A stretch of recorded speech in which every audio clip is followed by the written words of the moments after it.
To remove people from photos in POCO M8 Pro 5G, first of all, we'll need to open our camera app. And then navigate to the photo where you have people on. In this case, I'm going to go for this photo because it's fairly simple. It works for people or objects no matter which one you have. So now when you have this photo opened, click on this pen button and then navigate to the right and click on Create. From here, click on Erase. Now it may download the Erase plugin, and also it will ask you to log in to Xiaomi account, and after all that you'll see something like this. Now you can select Remove People.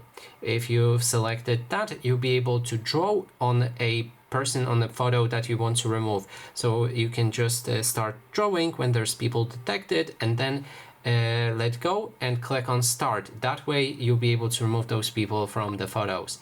And that is basically everything. Thanks so much for watching, and if you like this video, please consider subscribing.